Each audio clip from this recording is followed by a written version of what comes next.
저는 영성마을 사회협동조합 이사장을 맡고 있는 임채몽입니다.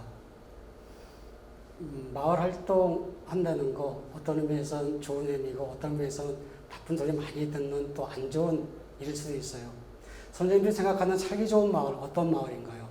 요즘 현대 사람들은 대부분이 주변에 깨끗한 빌딩들이 돼 있고 교육 환경이 좋고 교통이 편하고 영화관이 있고 쇼핑하기 편한 그런 마을, 그리고 그 옆에 그 마을에 공원이 있으면 더 금상첨화인 그런 마을을 살기 좋은 마을이라고 얘기하는 것 같아요.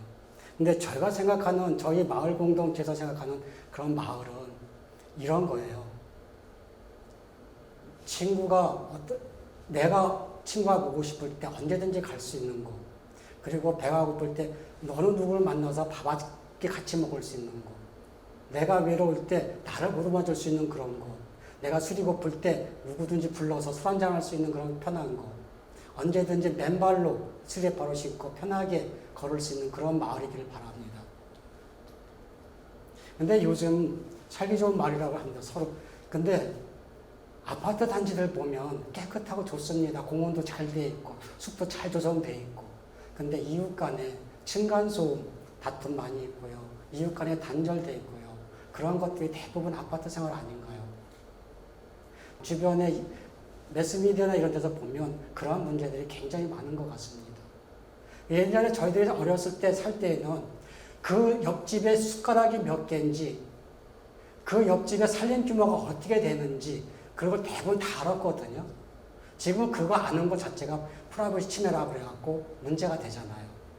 옆집 아이가 와서 배고프다고 와서 칭얼댈 때 어르신들이 밥을 내주고 맛있는 걸 만들어주고 그랬어요. 지금 그렇게 했다간 오해받기 십상이죠. 근데 그런 마을이었으면 좋겠습니다. 옛날에 그런 마을. 저희 마을 같은 경우 옛날 자연불학이었을 때 한 120여호가 살았는데 주로 논농사 위주의 그런 논농사를 짓는 그런 마을이었어요. 그때는 마을 처음부터 끝까지 모르는 사람이 없었고 마을에 들어오는 새로운 사람이 들어오면 다 관심의 대상이었어요. 누구 집에 손님이 왔다. 아이들은 우르르 가서 그 손님이 누군가 이렇게 구경도 하고 그랬어요. 근데 그러한 것들은 지금은 다 사라졌고요. 꿈에서나 그릴 수 있는 그런 곳이 되어버렸습니다. 근데 제가 요즘 마을 공동체 활동을 하면서 자꾸만 꿈꾸는 게 있습니다. 옛날 그런 마을로 돌아가면 어떨까? 그런 생각들을 자주 해봅니다. 마을에 원래 마을 회관이 있었어요. 마을 주민들이 갖고 있는 회관이 있었는데 우리 선대들이 십시일반으로 출자해서 만든 회관이었어요. 우리 마을이 1990년도 초에 재개발이 되면서 마을 주민들이 농사짓던 농가 밭은 아파트 단지로 변해버렸습니다. 그래서 농사를 짓던 원주민들은 거기서 보상받은 보상금을 가지고 대부분이 마을을 떠나게 됩니다. 그래서 저희 원래 마을은 아파트 단지 속에 들어있는 작은, 그러니까 쉽게 얘기해서 후라이팬 속에 프라이 한 거 있죠. 거기에 보면 노른자가 박혀있는 꼴이 되어버렸습니다. 그런데 마을과 원주민과 새로운 이주민, 아파트 주민들과의 소통 관계는 전혀 없었습니다. 그렇게 한 10년 이상 지내왔습니다. 그래서 마을 주민과 아파트 주민 간의 이질감이 굉장히 커지는 과정에 저희들 마을 회관이 들어서게 됩니다. 그 과정에 마을 주민들은 처음에 원주민들은 다 떠나서 없으니까 그러한 과정 많이 싸우고 토론하고 많이 싸우면서 술자리에다 많이 가졌습니다. 그러면서 하나하나씩 주민들 간에 맺히는 걸 풀고요. 그렇게 하면서 하나하나씩 관하고도 합의해가면서 지금의 번뜩한 건물을 이렇게 됐습니다. 저희 마을 공동체에서 추구하는 거 재미난 공동체입니다. 저희들 여기 자료에 있듯이 공동체 주민 스스로가 만들어가는 거, 저희들 그걸 위해서 저희들 부녀회가 있고요, 마더센터가 있고 노인회가 있습니다. 근데 노인회는 그전부터 있었고요, 부녀회도 그전부터 있었습니다. 근데 우리 지금 마을 활동하는 분들이 연령대가 높습니다. 대부분이 높습니다. 60대 중반이에요. 그래서 저희들이 회의를 통해서 젊은 주축을 세우기 위해서 마더센터를 만들었습니다. 그 마더센터는 40, 50대, 30대, 40대, 50대 젊은 그래도 그 활동력이 있고 젊은 층의 그 엄마들을 중심으로 해서 저희들 또 작은 공간이 있습니다. 그 작은 공간을 마더센터와 도자기 공방으로 만들어서 거기를 젊은 엄마들의 활동 공간으로 만들어서 주축을 세우기 위해서 거기에 전적으로 지원하고 있습니다. 그렇게 해서 지금 3년째 이어오고 있거든요. 그래서 지금 마더센터에 주체가 들어서서 지금 활동하고 있는데 알다시피 여러분도 알다시피 팬데믹 상황이 와서 지금 모든 상황이 올스되는 상황입니다. 저희들 여기 보면 모두 함께 행복한 마을 영성미 그랬는데 저희들 원래 우리 마을 이름이 영성미입니다.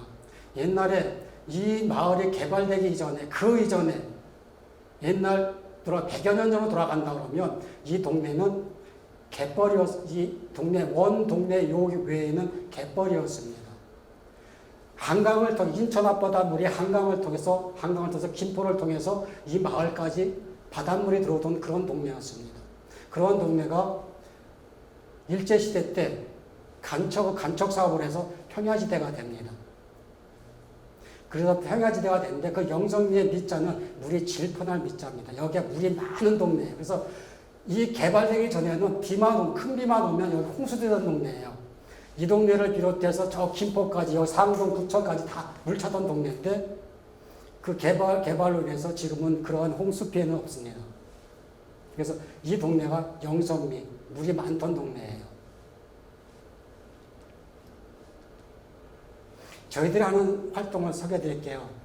저희들 건물이 두 동이 있습니다. 마을회관이 있고 마더센터가 있어요. 그 마더센터라는 건 공동작업장인데 저희들이 이름을 바꿔서 마더센터와 도자기 공방으로 꾸몄습니다. 거기는 젊은 엄마들의 공간이고요. 아이들의 공간이고요. 그 다음에 마을회관은 우리 주민들의 공간이고 어르신들의 공간이고 거기에 또 우리 문화교실을 운영해서 우리 수강생들, 우리 동네 주민들의 공간이 됐습니다.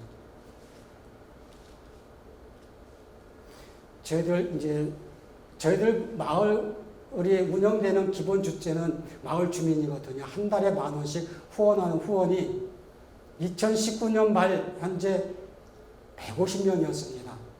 그런데 팬데믹 상황이 오면서 현재는 절반으로 줄었습니다. 저희들 건물에서 문화교실하고 동아리 활동을 하거든요. 마을회관에서 하는 교실은 노래교실이 있고요. 탁구교실이 있고 사교 댄스 요가가 있습니다. 이거는 교실로 운영해서 저희들 마을 자체에서 강사비를 지원합니다. 이건 구호나 시에서 지원받는 게 아니라 마을 주민 스스로 10,000원씩 후원하는 그 기금 후원금에서 나가는 강사비를 지급하는 그런 교실이고요. 동아리는 10명 이내 마을 주민들이 원하면 언제든지 동아리를 묶어서 저희들 교실을 활동할 수 있게 해드리거든요. 그래서 기타 동아리, 성악 동아리, 문예화 동아리, 미녀 동아리, 민화 동아리가 현재 운영 중에 있고요. 거기 도자기 동아리까지 이렇게 운영 중에 있습니다. 분야의 활동들이 참 많이 있거든요. 1년에 저희들이 가장 큰 분야의 활동 중에 하는 게 10월 달에 바자회를 하고요. 한 달에 한 번씩 어르신 모시고 하는 식사가 있습니다. 마을 주민 식사회가 있습니다. 그 다음에 어르신만 모시고 하는 게 아니라 우리 후원 회원들 같이 식사를 합니다. 저희들이 이제 마을 활동을 하면서 느끼는 가장 큰 문제가 뭐냐면 세대 단절이에요. 그리고 지금 마을 활동을 하고 있는 주축들이 다 60대 중반입니다. 5년 후, 10년 후 미래에 간다면 다 70대가 돼요. 그래서 마을 활동의 주축을 새롭게 젊은 세대에게 자연스럽게 물려주기 위해서 마더센터를 중점적으로 육성하고 있습니다. 2018년도에 마더센터를 처음 만들어서 지금 3년차 됐는데 지금 주체가 확실히 섰고요. 지금 3년차에 마더센터에서 많은 활동이 이루어지는데 팬데믹 상황으로 그것도 올스톱 되어 있습니다. 마더센터를 꾸미기 위해서 우리 주민들 스스로가 인테리어를 하는 장면입니다. 나무를 재료들을 사다가 직접 다 재단을 해서 마을에서 가구를 만들고 하는 장면입니다. 그렇게 만든 공방에서 아이들이 도자기를 만드는 수업을 하고 있습니다.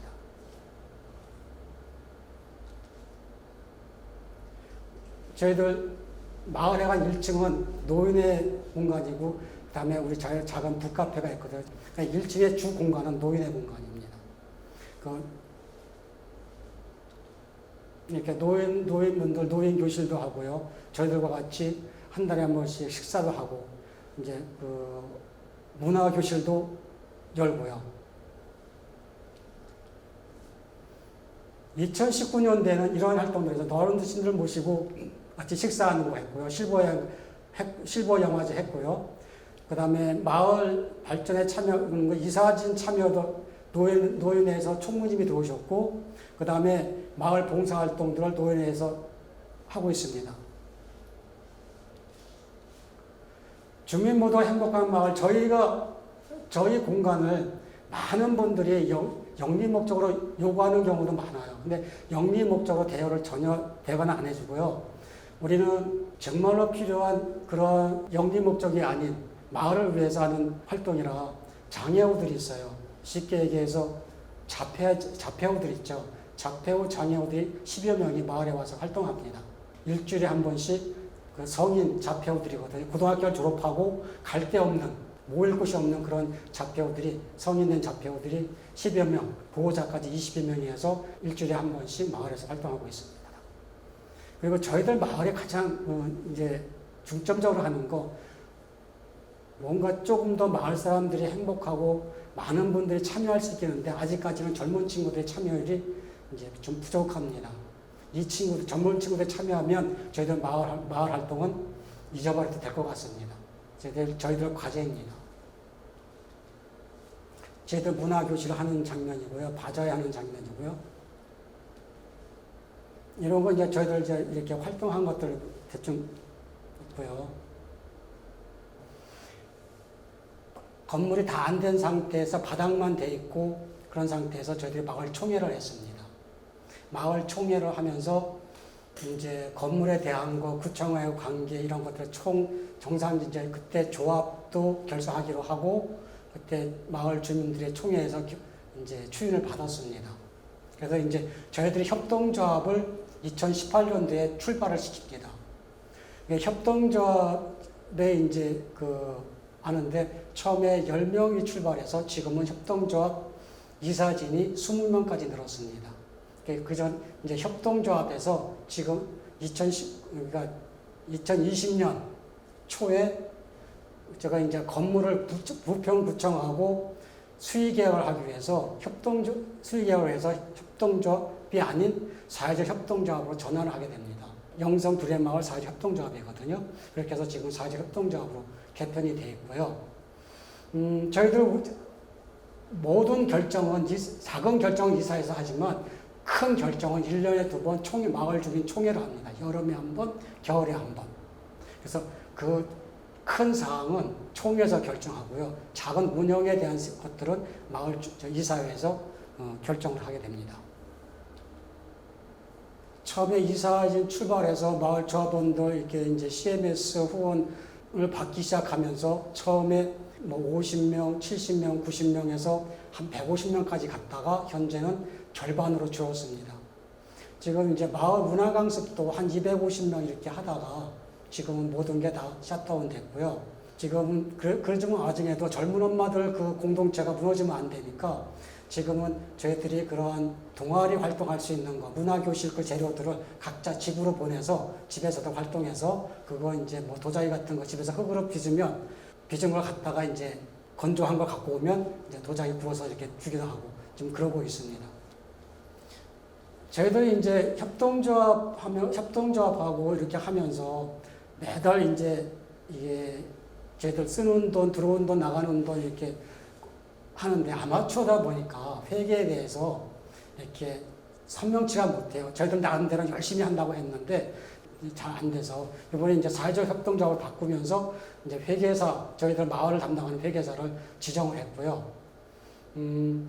저희들 이제 모든 결정은 다 이사회에서 결정하는데 이사회 할 때 엄청 싸움들 많이 합니다. 우리 피 터지게 싸움합니다. 근데 그러니까 건강한 것 같아요.